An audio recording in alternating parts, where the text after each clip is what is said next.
Hello everyone, I am Anil Kumar, your biology teacher. Hope you are doing great. आज का हमारा जो टॉपिक है वो है एक्सचेंज ऑफ गैसेस, यानी गैसेस का एक्सचेंज हमारी बॉडी के अंदर किस तरीके से होता है। तो हमने ये देख लिया कि इंस्पिरेशन एयर होती है जब बॉडी के अंदर प्रेशर जो है वो कम होता है।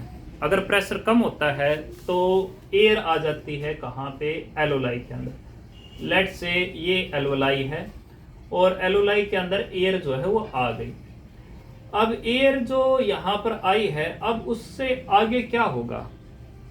ये अपनी एल्वोलाई है, एल्वियोलाई, एयर इसके अंदर आ चुकी है। अब क्या होगा, देखो एल्वोलाई जो है वो सराउंडेड है किससे, ब्लड वेसल से, यानी कैपिलरी जो है उसके चारों तरफ जो है घूमी हुई है।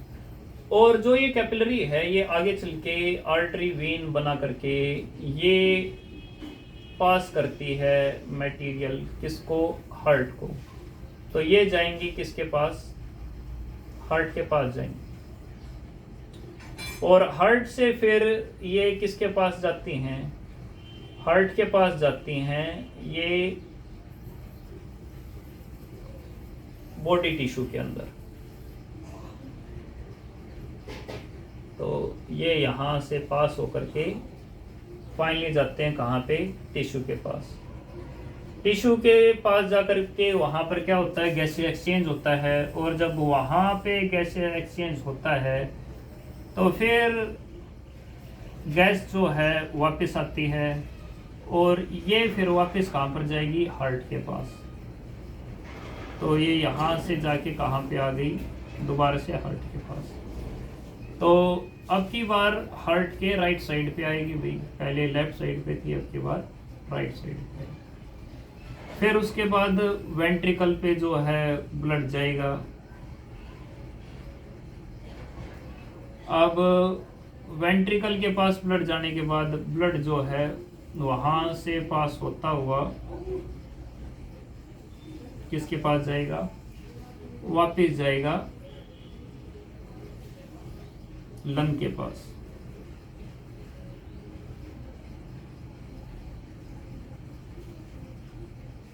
और लंग से फिर उसके बाद वापस एलोलाई के पास और एलोलाई से बाहर। तो पहले तो ये सर्कुलेशन जो है हमें वो समझना होगा।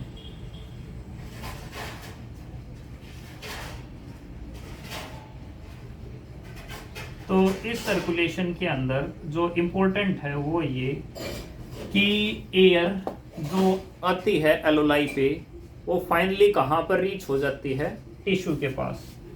फाइनली ये टिश्यू के पास पहुँच जाती है। और टिश्यू जब इस एयर को ले लेता है तो बदले में जो वेस्ट यानी CO2 जो है वो रिलीज कर देता है। और जो CO2 रिलीज होती है वो एलोलाई तक जो है पहुँच जाती है। तो लेट्स से यहाँ पर ऑक्सीजन भी है, कार्बन डाइऑक्साइड भी है और दूसरी गैसेस भी है। तो केवल CO2 या O2 ही क्यों पास हो, कोई और दूसरी गैस क्यों नहीं। देखिए एक सिंपल सा कॉन्सेप्ट है, गैस केवल वहीं ट्रांसफर होगी जिसके अंदर कंसंट्रेशन के अंदर डिफरेंस होगा। क्योंकि हमारी बॉडी के अंदर सेलुलर रेस्पिरेशन होता है तो हमेशा ऑक्सीजन की कंजम्पशन हाई रहती है और CO2 की प्रोडक्शन हमेशा ज़्यादा रहती है। तो सिंपल सी बात है कि हमेशा जो कंसंट्रेशन के अंदर डिफरेंस होगा बाहर के और अंदर के, तो वो हमेशा CO2 एंड ऑक्सीजन को लेकर ही होगा। जब उनको लेकर ही होगा तो एक्सचेंज भी नहीं होगा।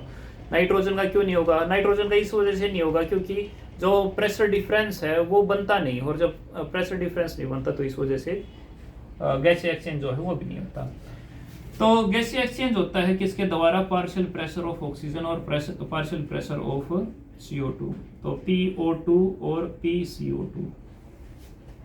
ठीक है भाई।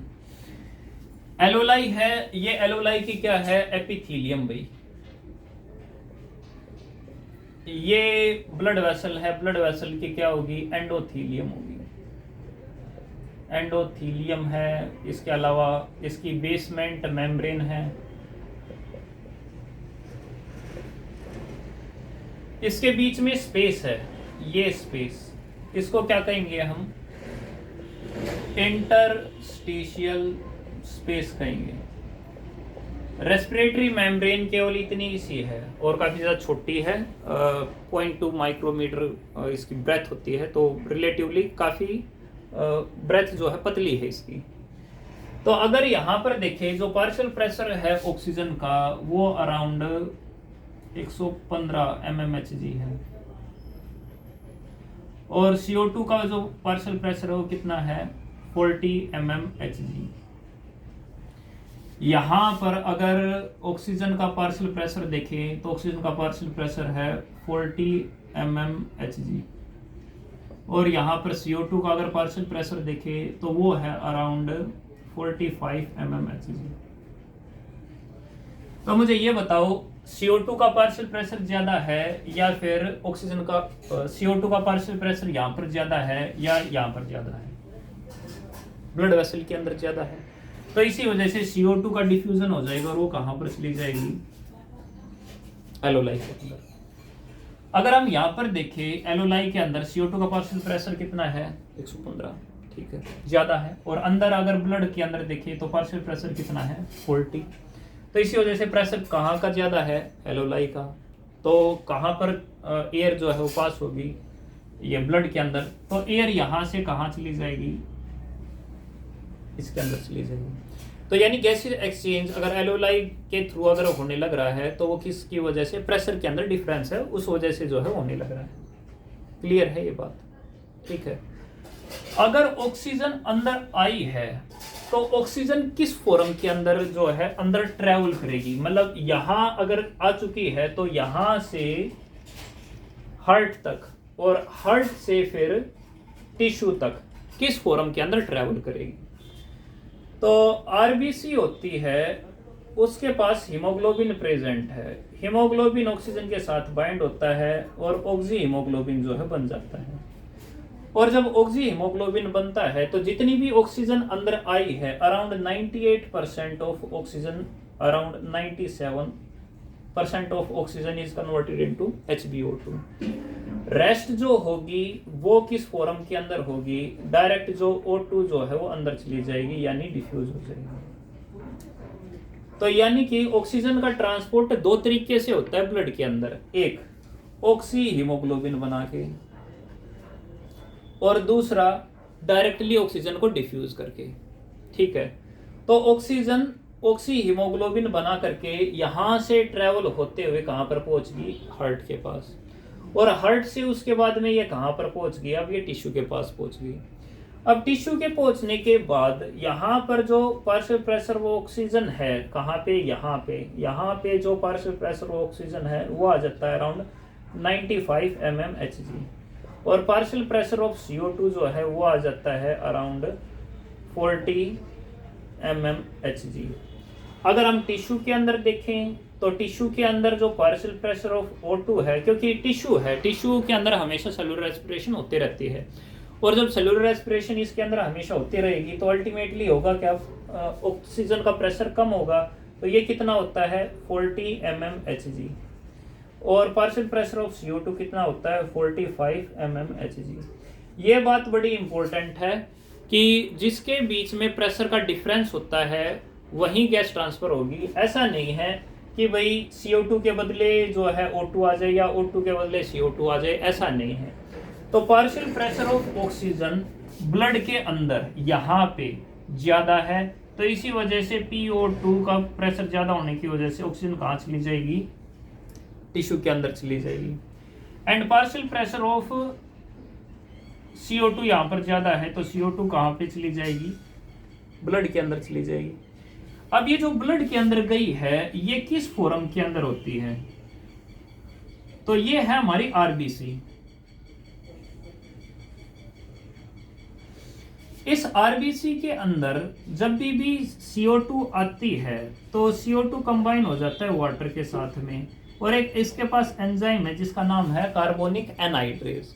कार्बोनिक एनहाइड्रेज की हेल्प से ये कन्वर्ट कर देता है इसको H2CO3 के अंदर, और H2CO3 कन्वर्ट हो जाता है H पॉजिटिव और HCO3 नेगेटिव, ठीक है। तो CO2 किस फॉर्म के अंदर आ जाती है, कार्बोनेट की फॉर्म पे आ जाती है। कार्बोनेट की फॉर्म के आने के बाद में यहाँ पर एक टनल है जिससे HCO2 जो है बाहर चला जाता है, बाहर कहाँ, ब्लड के अंदर चला जाता है, और बदले में ये भेज देता है क्लोरीन। अब इस चीज को बोलते हैं क्लोराइड शिफ्ट। क्लोराइड शिफ्ट क्या है? Entering of chlorine in the RBC during the gases exchange. क्योंकि आयन को जो है मेंटेन करना है, तो इसी वजह से क्लोरीन कहाँ चलेगी? अंदर की तरफ। HCO2 यानी कार्बोनेट आयन कहाँ चले गई? बाहर की तरफ चले गई। तो कितने परसेंट ऑफ CO2 कन्वर्ट हो जाती है इस फॉर्म के अंदर? तो ये कन्वर्ट हो जाती है अराउंड 70%। तो 70% ऑफ CO2 कन्वर्ट होगी किसके अंदर? कार्बोनेट के फॉर्म के अंदर जो है कन्वर्ट होगी। बाकी की 30% का क्या होगा भाई? जो 30% की होगी ना, वो CO2 कंबाइन हो जाएगी हीमोग्लोबिन के साथ में और वो बना देगी कार्ब अमाइन हीमोग्लोबिन। ये है अपना कार्ब अमाइन हीमोग्लोबिन। अब कार्ब अमाइन हीमोग्लोबिन कितना बनता है? अराउंड 23% जो है ये बन जाता है। तो अभी भी 7% बचा रह गया। तो 7% जो है डायरेक्टली डिफ्यूज हो जाता है, डायरेक्टली CO2 जो है डिफ्यूज हो जाता है। इंपॉर्टेंट पॉइंट, ब्लड के अंदर ऑक्सीजन कैसे ट्रेवल करती है? ब्लड के अंदर ऑक्सीजन हीमोग्लोबिन के साथ में बाइंड होकर ट्रेवल करती है, यानी ऑक्सी हीमोग्लोबिन बना के जो है ट्रेवल करती है अराउंड 97%। और जो बचा 3% है वो डिफ्यूज होती है। लेकिन अगर CO2 का देखें तो CO2 के केस में जो कार्बोनेट आयन है वो 70% बनते हैं, 23% कार्बामाइन हीमोग्लोबिन बन जाते हैं और जो 7% जो है वो CO2 जो है डिफ्यूज हो जाती है। तो यानी कि 3 फॉर्म के अंदर कार्बन डाइऑक्साइड जो है वो ट्रेवल करती है ब्लड के अंदर। कार्बामाइन, कार्बोनेट आयन और तीसरा डायरेक्टली डिफ्यूज होकर के। ठीक है, उसके बाद CO2 यहाँ पे आती है और CO2 यहाँ से आती हुई फिर उसके बाद हार्ट पे पहुँचती है और हार्ट से जो है ये पहुँचती है एलोलाई के अंदर। अब एलोलाई के अंदर चीज यही है, ऑक्सीजन का प्रेशर कितना आ गया? 40 आ गया भाई, एंड कार्बन डाइऑक्साइड का प्रेशर कितना आ गया? 45। तो एक्सचेंज होना है, लेकिन एक्सचेंज होगा कैसे? HCO2 कहाँ पर HCO3 कहाँ पर प्रेजेंट है? आउटसाइड। तो HCO3 कहाँ पर जाएगा? पहले सेल के अंदर जाएगा। तो HCO3 कंबाइन होगा किसके साथ में? HN के साथ में कन्वर्ट हो जाएगा किसके अंदर? H2CO3 के अंदर। और H2CO3 फिर उसके बाद कन्वर्ट हो जाएगा CO2 और H2O के अंदर। और CO2 फिर उसके बाद में बाहर चली जाएगी। बाहर कहाँ? एलोलाई के अंदर। ठीक है जी। क्योंकि CO2 ट्रेवल कैसे होने लग रही थी? CO2 कार्बोनेट की फॉर्म में ट्रेवल होने लग रही थी, तो कार्बोनेट की फॉर्मेशन वापस रिवर्स होती है और CO2 बनता है। अब इसके बदले क्या होगा? जो क्लोरीन अंदर आया था वो क्लोरीन जो है बाहर चला जाएगा। इस चीज को क्या बोलेंगे? रिवर्स, उल्टा होने लग रहा है ना, रिवर्स क्लोराइड शिफ्ट। ठीक है, तो 70% तो यहाँ पर चली गई। अब कुछ CO2 तो डायरेक्टली डिफ्यूज करने लग रही थी, तो वो जो है ऐसे यहाँ पे चली जाएगी। कुछ CO2 किस फॉर्म पे है? HbCO2 की फॉर्म पे है, तो वो भी डिफ्यूज आउट हो जाएगी। Hb जो है वो बन जाएगा और साथ में CO2 जो है वो अलग हो जाएगा। और जो CO2 अलग हो जाएगा उसका क्या होगा? वो भी चली जाएगी इस फॉर्म पे। ठीक है, सो एक बार फिर दोबारा से देखें। एल्वोलाई के अंदर एयर आ चुकी है, कैसी आई? प्रेशर डिफरेंस की वजह से। जब यहाँ पर आ चुकी है तो because of the pressure difference जो ऑक्सीजन है वो बाइंड हो जाती है किसके साथ में? हीमोग्लोबिन के साथ, और ऑक्सी हीमोग्लोबिन बना देती है। एंड 30% जो ऑक्सीजन है वो डायरेक्टली डिफ्यूज होकर के हार्ट पे जा करके वापस कहाँ पे पहुंच जाती है? टिश्यू के पास पहुंच जाती है। टिश्यू के पास पहुंचने के बाद जो ऑक्सीजन है वो तो ये पास कर देती है, बदले में CO2 ले लेती है। CO2 जब लेती है तो ब्लड के अंदर CO2 3 फॉर्म के अंदर हो सकती है। एक कार्बोनेट की फॉर्म में, तो कार्बोनिक एनहाइड्रेट जो है वो हेल्प करता है कि CO2 वाटर के साथ कंबाइन हो जाए, कार्बोनिक एसिड बने, फिर जो कार्बोनेट आयन है वो बाहर निकल जाता है, क्लोरीन आयन अंदर आ जाते हैं, उसको बोलते हैं क्लोराइड शिफ्ट। एंड हीमोग्लोबिन जो फ्री हो चुका है वो कार्बन डाइऑक्साइड के साथ बाइंड होता है और कार्बन डाइऑक्साइड के साथ बाइंड होने के बाद में ये इसको ट्रैवल जो है अब करवाएगा, यानी 23% जो है इसके साथ बाइंड होकर ट्रैवल करता है और CO2 डायरेक्ट डिफ्यूज होते हैं। जब एलोलाई के पास आते हैं तो एलोलाई के अंदर यही प्रोसेस रिवर्स होती है और CO2 जो है वापस आ जाती है एलोलाई के पास में और फिर गैस एक्सचेंज जो है वो जो है स्टार्ट हो जाता है। सो आई एम होपिंग आपको ये समझ में आ गया होगा। थोड़ा सा लिटिल बिट कॉम्प्लेक्स है बट उतना ज़्यादा कॉम्प्लेक्स नहीं है। इससे रिलेटेड कुछ और भी टॉपिक है जैसे कि ऑक्सीजन डिसोसिएशन कर्व है और रेगुलेशन है, तो उसको जो है हम दूसरी क्लास के अंदर कर देंगे। बाकी अगर कोई डाउट है तो वो पूछ लेना। Thank you for watching.